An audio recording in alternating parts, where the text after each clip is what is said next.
Bonjour, j'espère que vous allez bien. Ici Geneviève en direct de l'atelier L'Heure du Coucou. What's up? J'espère que vous survivez bien à la journée numéro 2 de la quarantaine. Bon, ça c'est pas si drôle, là, mais il faut bien mettre un peu d'humour à travers nos journées. Aujourd'hui, j'ai pensé vous préparer, vous faire un projet qui est vraiment chouette donc à la maison. Alors, je vais vous montrer le résultat final, puis je vais vous montrer comment l'atteindre. Alors... Alors, croyez-le ou non, cette magnifique œuvre d'art est faite avec... Un instant, je vais vous montrer. Des filtres à café! Et également des crayons de couleur de... Moi, j'ai utilisé des Crayola, mais vous pouvez prendre ceux que vous avez à la maison. Alors, vous êtes prêts? On va commencer. Je vais vous expliquer tout d'abord qu'est-ce qu'on a besoin comme matériel pour faire le tout. Tout d'abord, vous allez avoir besoin de crayons de couleurs variés. Ça peut être 2-3 couleurs ou encore davantage. Des crayons... Moi, j'aime beaucoup les Crayola. Bon, on voit pas très bien, mais en tout cas, des Crayola comme ça. Ensuite, vous allez avoir besoin d'un papier essuie-tout parce que je vais vous montrer comment l'utiliser avec l'eau. Des fois, ça peut un peu déborder. Ensuite, vous allez avoir besoin d'un petit spray d'eau. Si jamais vous n'en avez pas des pareils, eux, je les ai pris au Dollarama, mais si vous n'en avez pas des pareils à la maison, vous pouvez prendre une vieille bouteille de Windex que vous videz puis vous mettez de l'eau dedans. Ça peut bien fonctionner. Ensuite, ça, c'est facultatif, mais si vous en avez à la maison, dans la pharmacie de vos parents, bien, demandez de l'aide. C'est de l'alcool à friction. Moi, j'ai pris de l'alcool à friction 50%. Vous allez voir pourquoi. Ça va aider à faire des petits motifs. Ensuite, un crayon noir. Moi, j'ai pris une pointe fine, mais vous pouvez prendre encore là ce que vous avez sous la main. Et en terminant, du papier, ça c'est super important, sinon ça ne fonctionnera pas ce que vous allez faire. C'est du papier aquarelle. Donc, j'imagine que vous n'avez pas tout ça sous la main. Par contre, vous n'êtes pas obligé d'aller dans des magasins spécialisés. Vous pouvez simplement caler au Dollarama. Dans le fond, ça prend un papier aquarelle. Est-ce que vous voulez rencontrer Pastis? Je vais vous le présenter. C'est mon chat, il est toujours dans l'atelier. Est-ce que tu dis bonjour? Bon, ça ne tente pas tant, mais il était là. Alors, voilà. OK, alors on va commencer à faire le projet. Tout d'abord, ce que vous devez faire, c'est prendre un filtre à café. Des fois, il y a des filtres à café faits avec des matières recyclées. Les filtres sont bruns, c'est pas grave, ça va fonctionner quand même. Donc, ce que vous devez faire, c'est prendre vos crayons de couleur de façon aléatoire et vous devez les déposer tout autour de votre filtre à café. Donc, ce que vous faites, c'est que vous pouvez disposer la couleur de façon... Tu sais, vous laissez aller, là. Il n'y a pas vraiment de bonne ou de mauvaise façon. Vous pouvez faire des cœurs, vous pouvez faire des cercles, vous pouvez faire des ronds. Donc, vous disposez la couleur parce qu'en fait, chaque endroit où est-ce que vous allez en déposer, une fois que vous allez diffuser la couleur avec de l'eau, ben ça va donner quelque chose de complètement éclaté, quelque chose d'abstrait.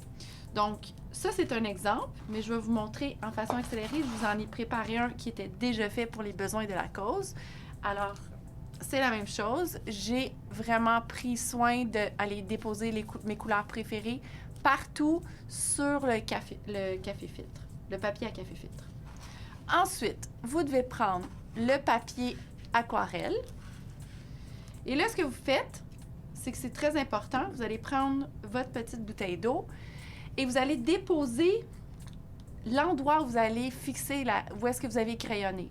Et non pas l'inverse. Sinon, la couleur ne va pas se déposer. L'objectif, c'est de déposer la couleur sur le papier aquarelle. Donc, on le vire à l'envers.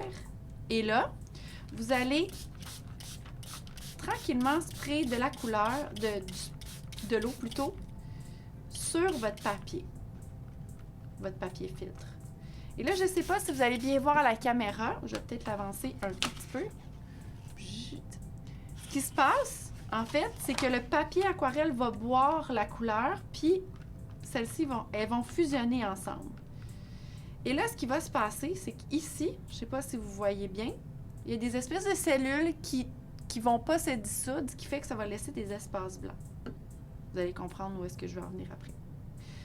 Donc, une fois qu'on a fait ça, vous allez retirer le papier aquarelle rapidement Et là, voyez-vous, ça crée des espèces de cellules.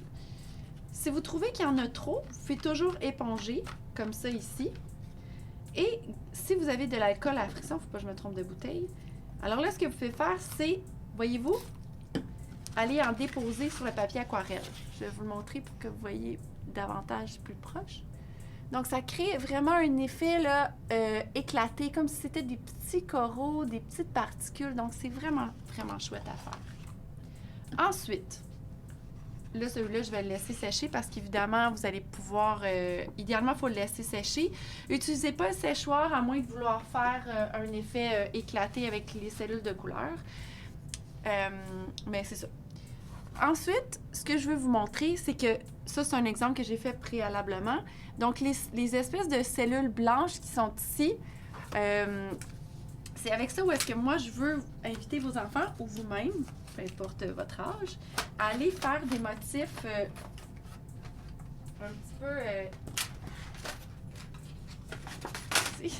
je suis de retour. Aller faire des motifs intéressants. Donc, moi, ce que je trouve le fun dans cet exercice-là, en fait, ce travail-là, c'est qu'après avoir laissé sécher notre papier filtre, notre filtre à café, voyez-vous, il y a les traces blanches qui ont été laissées au hasard un peu ici. Donc, dans ce cas-ci, ce que moi, je voyais, puis c'est là où est-ce que vous pouvez mettre à profit l'imagination de vos enfants, c'est de leur demander qu'est-ce que vous voyez comme forme. Donc, moi, ici, ce que je vois, je ne sais pas si vous allez voir, moi, j'ai une imagination très fertile, c'est une espèce de baleine. Donc, ce qu'on fait à ce moment-là, c'est avec un crayon noir, on va aller définir l'image qu'on voit. Donc, moi, je vois une baleine. Donc, je vais aller lui faire un œil. Et ensuite, l'espace par où elle respire.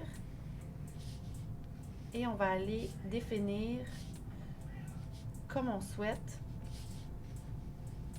le dessin. Notre dessin. Donc voilà, ça pourrait être une baleine. Ici, on pourrait faire un autre, je sais pas moi, une espèce de dauphin. Rendu là, c'est ça qui est intéressant, c'est que vous pouvez aller travailler vos motifs. Alors, vous laissez aller votre imagination.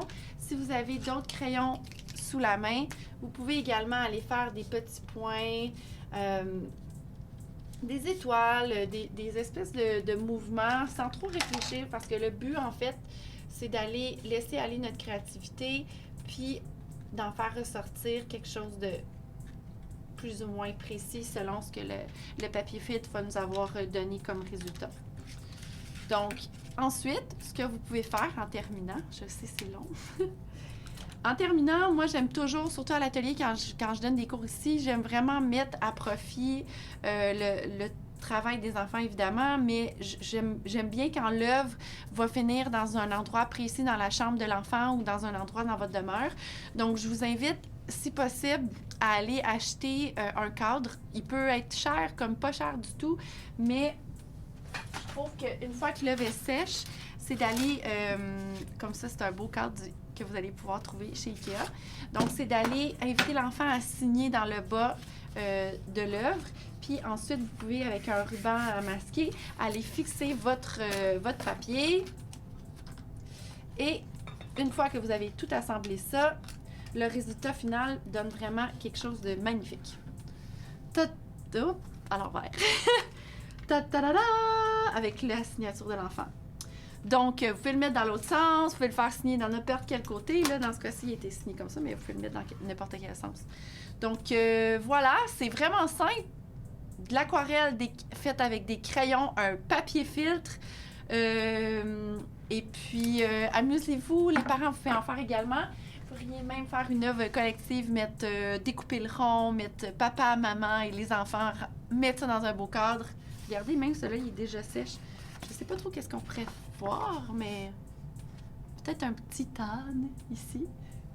Donc voilà, amusez-vous! Je m'excuse, cette vidéo-là était vraiment longue, mais je trouvais que ça valait vraiment la peine de bien vous l'expliquer. Puis n'hésitez pas si vous avez des questions ou si vous voulez me partager vos travaux que vous avez faits, pas vos travaux, mais vos œuvres avec vos parents, vos enfants, peu importe, vos amis. envoyez-moi des photos, ça me fait toujours plaisir. D'ailleurs, je voudrais féliciter Loïc, Samantha et c'est qui d'autre? Juliette qui ont fait le projet du melon d'eau. Ça m'a vraiment touchée de voir vos projets. Ça veut dire que vous ennuyez de moi puis que vous faites des choses à la maison pendant la quarantaine. Alors, ben merci, puis lâchez pas. On se revoit demain à 13h. D'ici là, n'oubliez pas de suivre ma page Facebook. Facebook. Ben oui, j'aime les boucles. Facebook, Atelier Heure du Coucou. Au plaisir de vous retrouver demain. On va fabriquer du papier de soie magnifique avec des encres spéciales. À demain! Bye!